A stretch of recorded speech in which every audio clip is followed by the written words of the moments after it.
Good. Well, I see our players making a little bit of progress and some improvement each and every day.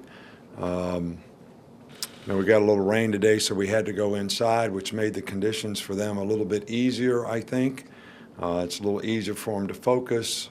But I think the number one thing that I'm trying to get the players to understand is mature competitors can go out there no matter what the circumstance, what the situation, playing home, playing away, crowds against you, crowds for you, hot, cold, whatever it is, and you can focus and do your job from an effort standpoint, from a mental toughness standpoint, from a responsibility to execute, know what to do, how to do it, and be able to focus on that in that particular time. And the best way to do that is, do it every day in practice, regardless of what the circumstances are in practice. So the passion and perseverance that it takes for every guy to challenge himself to be able to do that, especially young players. We played a lot of young players around here in the past, and they've done a fantastic job for us.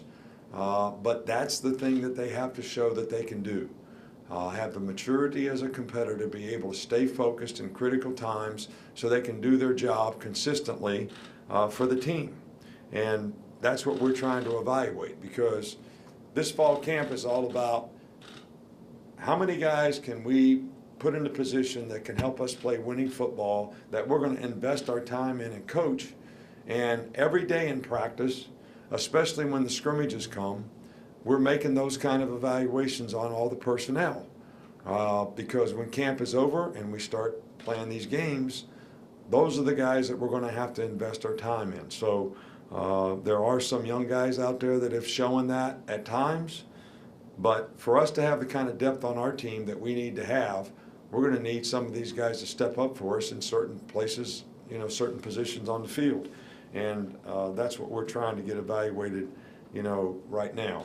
We're very, very sorry to hear of the passing of John Saunders, and I just want his family to know our thoughts and our prayers with his family and friends.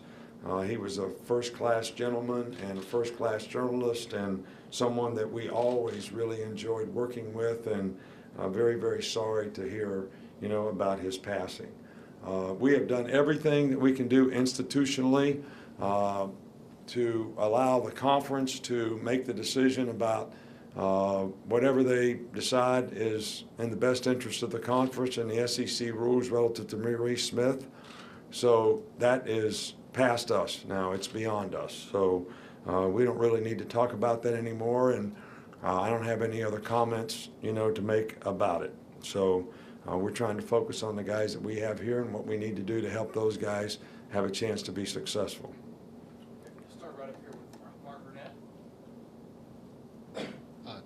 First, we saw Joshua Jacobs limping around a little bit out there. What's his status with him, and what's his injury update?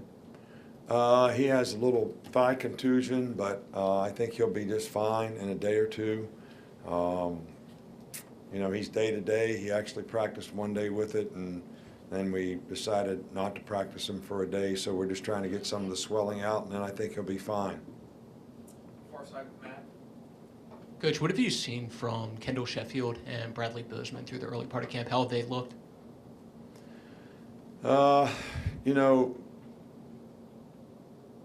Bradley Bozeman has done a really good job. I thought he had a really good spring. He's a tough guy. He's really understands, can play center guard or tackle for us. So we're really pleased with the progress that he's made. He gives us a lot of depth at a lot of different positions. Kendall Sheffield, I think that, we just keep trying to work reps so that he can play his position with a little more naturally instinctive sort of reactions, and he certainly has a lot of ability, and we're certainly trying to bring it out of him in every way that we can. But it's right now it's a work in progress, and he is making progress. But we certainly would like to be able to sort of enhance that with a little better coaching on our part. Back over on the right with Ben. How unique is it to have a player of kind of the size and skill set of Brandon Green? What does it mean to the offense to have a player like that in that role? Well, Brandon really last year couldn't hardly focus on, we had him playing tackle, we had him playing tight end, so it was tough for him to focus. And this year, this spring, this fall camp, this summer, we said, hey, look, you're going to be a tight end. And I think to have a guy like that at that position certainly creates a lot of problems because he's a mismatch player in the C area. And I know it gives us some problems in practice, when he's in there, when he's blocking outside backers. And the guy's very athletic, and even though he's not real fast, he's got really good hands, and he's somebody that you can throw the ball to, and he can be hard to tackle. So I think he's lost a little bit of weight, not a whole lot, but I kind of like where we are at that position. That position was a concern for us a year ago. O.J. Howard always being an outstanding player and somebody that we could count on, but not having a second guy that could be a blocker and kind of a guy that could complement him. I don't think that's the issue, and I like the way our young guys are coming along at the position as well. So I feel a lot better about the tight end position. On the middle, Chris Walsh. In terms of his development, what would you like to see from Calvin Ridley this year? And he seems to be another guy in a long line of successful wide receivers that you've had from the state of Florida. How much of that is by design, and how much is that it's kind of just worked out that way? Well, I think it just works out that way. There's a lot of great players in Florida. We've been very fortunate here to, get a couple of them each year, and they've been very, very productive for us, and it's been a really good recruiting area for us. But it's not necessarily that we go there and look for just one position. We'd like to recruit any good player that they have there, and we have other good players from there, Eddie Jackson and other good players that have been very productive, at other positions. So, but Calvin Ridley, he's one of those guys that I talked about, mature competitors, young guys.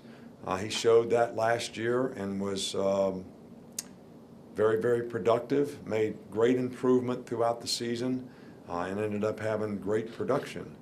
Made a lot of big plays. He's a hard guy to cover.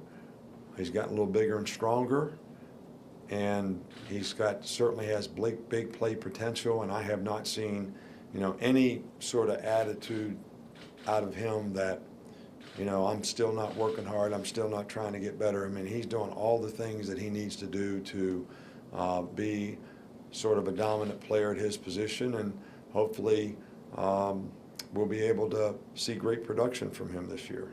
Staying in the middle there with Michael. How have the running backs progressed so far, and how important is experience at that position? Well, we've had some guys here that have not had experience that played as freshmen that were very, very productive, whether it was Mark when he was a freshman, and Trent when he was a freshman, Eddie when he was a freshman, TJ Yeldon when he was a freshman. I mean, they all played when they were freshmen extremely well. So experience and knowledge helps at every position, but I think that these guys have made nice progress, and I think they're very capable, and we just have to see how it goes when they get the opportunity in a competitive situation, and how much that experience is going to pay off for them, or they'll be able to overcome their sort of lack of experience and play with confidence and be very productive. Two more, Alex and then Mark. Just want to ask you, how much has Mo Smith's departure kind of altered your plan for that secondary, especially with regard to where Minka is and how you want to utilize him? Well, I think that what we're focused on is the guys that we have in the secondary right now, and we were out there working with them every day, and we're going to try to put the best parts together that we can. And we've got some young guys that I think can be really good players, but it's a work in progress to sort of get those guys to know and understand not only what we do, but all the adjustments that they have to make to what other teams, do when we play them. And it's going to be important that some of these young guys provide us the kind of depth that we need, and there's a lot of opportunity for these guys to play. And I think they're working hard and focused on it and making improvement every day. So, but it's too early to tell, how it's going to all fall into place for us. We got lots of practices left before that first game, and hopefully some of these guys will sort of be able to get enough knowledge and experience in this practice time that they're confident enough to go out there and contribute in a role for us to help us win. Last one here with Mark. Meek, what does his versatility sort of bring to this defense, being able to play both corner and star? Well, last year he just had to play star. He never really had to play much corner. This year he's having to do both. You know, I'd like for a guy not to have to do that. I'd like to have a guy that could play corner or a guy that could play star, so that guy is always sort of playing one position. I'm not sure we have the luxury to do that at this point, you know, right now relative to the players that we have available. So he may have to do that. And he's very versatile. He's bright. He's smart. He's very conscientious. Works hard every day. So if there's anybody who can do it, I think he's certainly the right kind of guy to do it. And, you know, that may be how we end up this year. Thanks, Coach. All right. Thank you.